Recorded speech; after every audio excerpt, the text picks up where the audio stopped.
ಸೋರೆಕಾಯಿ ಚಟ್ನಿಗೆ ಬೇಕಾಗಿರುವ ಪದಾರ್ಥಗಳು.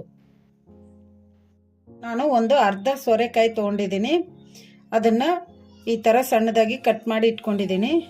ನಾನು ಸಿಪ್ಪೆ ಕೂಡ ತೆಗ್ದಿಲ್ಲ. ಎಳೆ ಸೋರೆಕಾಯಿ ತೊಗೊಂಡಿದ್ದೀನಿ ನಾನು, ಅದಕ್ಕೆ ನಾನು ಸಿಪ್ಪೆ ತೆಗ್ದಿಲ್ಲ. ಕ್ಲೀನಾಗಿ ತೊಳೆದು ಕಟ್ ಮಾಡಿ ಇಟ್ಕೊಂಡಿದ್ದೀನಿ.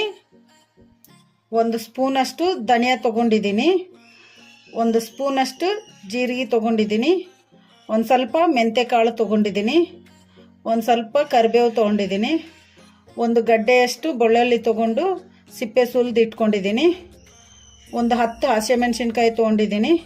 ಈ ಥರ ಅರ್ಧ ಮುರಿದು ಇಟ್ಕೊಂಡಿದ್ದೀನಿ. ಒಂದು ಸ್ವಲ್ಪ ಕೊತ್ತಂಬರಿ ತೊಗೊಂಡಿದ್ದೀನಿ. ಕೊತ್ತಂಬರಿಯನ್ನು ಕ್ಲೀನಾಗಿ ತೊಳೆದು ಇಟ್ಕೊಂಡಿದ್ದೀನಿ. ಒಂದು ಮೀಡಿಯಮ್ ಸೈಜು ಉಳ್ಳಾಗಡ್ಡಿ ತೊಗೊಂಡಿದ್ದೀನಿ, ಸಣ್ಣದಾಗಿ ಕಟ್ ಮಾಡಿ ಇಟ್ಕೊಂಡಿದ್ದೀನಿ ಈ ಥರ. ಹಾಗೆಯೇ ಒಂದು ಮೀಡಿಯಮ್ ಸೈಜು ಟೊಮೊಟೊ ತೊಗೊಂಡಿದ್ದೀನಿ. ಇದನ್ನು ಕ್ಲೀನಾಗಿ ತೊಳೆದು ಕಟ್ ಮಾಡಿ ಇಟ್ಕೊಂಡಿದ್ದೀನಿ. ಒಂದು ಅರ್ಧ ಸ್ಪೂನಷ್ಟು ಅರಿಶಿನ ಪುಡಿ ತೊಗೊಂಡಿದ್ದೀನಿ. ರುಚಿಗೆ ಎಷ್ಟು ಬೇಕೋ ಅಷ್ಟು ಉಪ್ಪು ತೊಗೊಂಡಿದ್ದೀನಿ. ಹಾಗೆಯೇ ಒಂದು ಸ್ವಲ್ಪ ಹುಣಸೆಹಣ್ಣು ತೊಗೊಂಡಿದ್ದೀನಿ. ಒಂದು ಸ್ವಲ್ಪ ಹುಣಸೆಹಣ್ಣು ತೊಗೊಂಡಿದ್ದೀನಿ. ಅದನ್ನು ಕ್ಲೀನಾಗಿ ತೊಳೆದು ನೆನೆಸಿಟ್ಕೊಂಡಿದ್ದೀನಿ. ನಾನು ಸ್ಟವ್ ಆನ್ ಮಾಡ್ಕೊಂಡು ಒಂದು ಕಡಾಯಿ ಇಟ್ಕೊಂಡಿದ್ದೀನಿ. ಕಡಾಯಿಗೆ 1 ಸ್ಪೂನಷ್ಟು ಎಣ್ಣೆ ಹಾಕಿಟ್ಟಿದ್ದೀನಿ. ಈಗ ಎಣ್ಣೆ ಕೂಡ ಬಿಸಿ ಆಗಿದೆ. ಈಗ ಇದಕ್ಕೆ ನಾವು ಕಟ್ ಮಾಡಿ ಇಟ್ಕೊಂಡಿದ್ವಲ್ಲ ಹಸಿಮೆಣಸಿನ್ಕಾಯಿ, ಈಗ ಇದನ್ನು ಹಾಕೋಣ.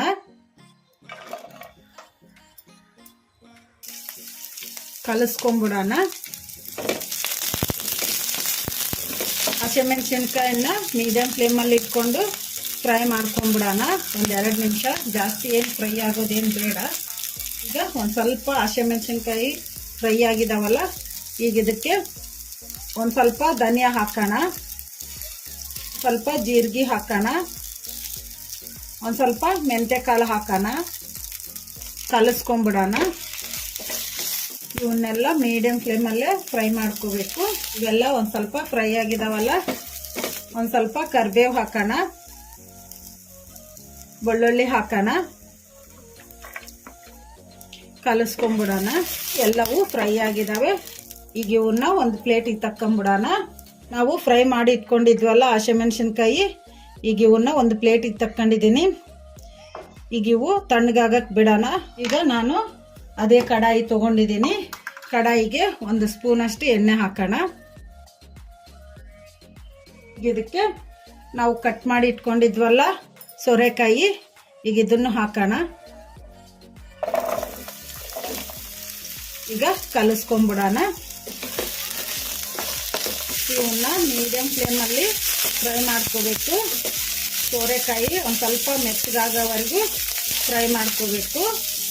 ಸೋರೆಕಾಯಿ ಒಂದು ಸ್ವಲ್ಪ ಫ್ರೈ ಆಗಿದಾವಲ್ಲ, ಈಗ ಇದಕ್ಕೆ ನಾವು ಕಟ್ ಮಾಡಿ ಇಟ್ಕೊಂಡಿದ್ವಲ್ಲ ಟೊಮಾಟ, ಈಗ ಇದನ್ನು ಹಾಕೋಣ.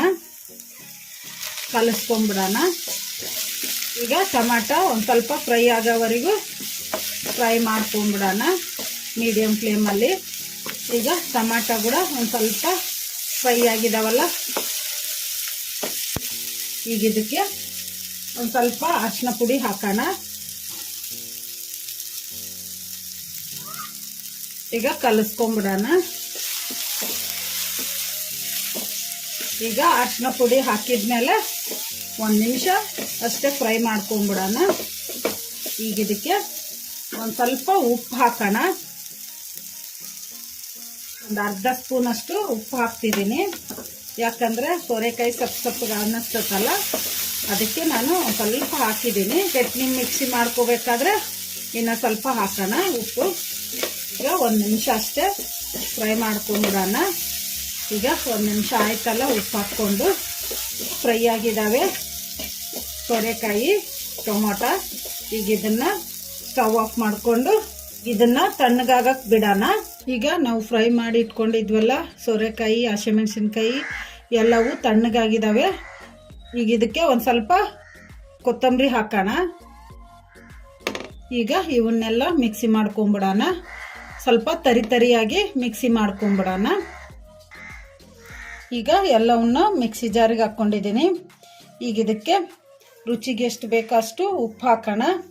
ಆಗಲೇ ಸೋರೆಕಾಯಲ್ಲಿ ಒಂದು ಸ್ವಲ್ಪ ಉಪ್ಪು ಹಾಕಿದ್ದೆ, ಅದಕ್ಕೆ ಈಗ ಒಂದು ಸ್ವಲ್ಪ ಹಾಕೋಣ ಉಪ್ಪು. ಹಾಗೇ ನೆನೆಸಿಟ್ಕೊಂಡಿರೋ ಹುಣಸೆಹಣ್ಣು ಹಾಕೋಣ. ಈಗ ಮಿಕ್ಸಿ ಮಾಡ್ಕೊಂಬಿಡೋಣ. ಈ ಥರ ಮಿಕ್ಸಿ ಮಾಡ್ಕೊಂಡಿದ್ದೀನಲ್ಲ, ಈಗ ಇದಕ್ಕೆ ಒಂದು ಸ್ವಲ್ಪ ಹುಣಸೆಹಣ್ಣು ನೆನೆಸಿಟ್ಕೊಂಡಿದ್ವಲ್ಲ ನೀರು, ಈಗ ಇವನ್ನು ಹಾಕೋಣ. ಈಗ ಇನ್ನು ಸ್ವಲ್ಪ ಮಿಕ್ಸಿ ಮಾಡ್ಕೊಂಬಿಡೋಣ. ಈಗ ಮಿಕ್ಸಿ ಮಾಡ್ಕೊಂಡಿವಲ್ಲ, ಈಗ ಮುಚ್ಚಳ ತೆಗೆದು ನೋಡೋಣ. ಈ ಥರ ತರಿಯಾಗಿ ಮಿಕ್ಸಿ ಮಾಡ್ಕೋಬೇಕು. ಈಗ ಇದಕ್ಕೆ ನಾವು ಕಟ್ ಮಾಡಿ ಇಟ್ಕೊಂಡಿದ್ವಲ್ಲ ಉಳ್ಳಾಗಡ್ಡಿ, ಈಗ ಇವನ್ನು ಹಾಕೋಣ. ಈಗ ಕಲಿಸ್ಕೊಂಬಿಡೋಣ. ಇವನ್ನ ಹಾಗೇ ಕಲಿಸ್ಕೊಂಬಿಡೋಣ. ಮಿಕ್ಸಿ ಹಾಕೋದೇನು ಬೇಡ, ನೀವು ಬೇಕಂದ್ರೆ ಹಾಕ್ಕೋಬೋದು.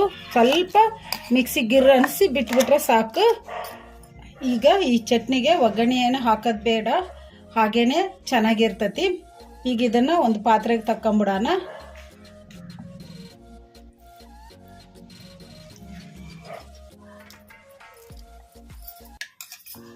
ಈಗ ರೆಡಿಯಾಗಿದೆ ಸೋರೆಕಾಯಿ ಚಟ್ನಿ. ಈಗ ಇದನ್ನು ಸರ್ವ್ ಮಾಡ್ಕೊಂಬಿಡೋಣ.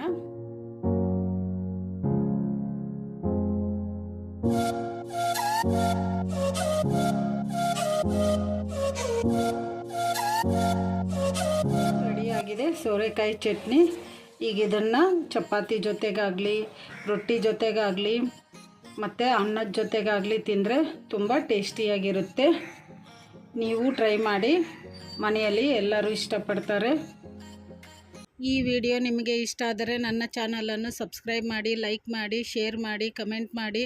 ಸಬ್ಸ್ಕ್ರೈಬ್ ಬಟನ್ ಪಕ್ಕ ಬೆಲ್ ಬಟನ್ ಇರುತ್ತೆ, ಅದನ್ನು ಪ್ರೆಸ್ ಮಾಡಿ.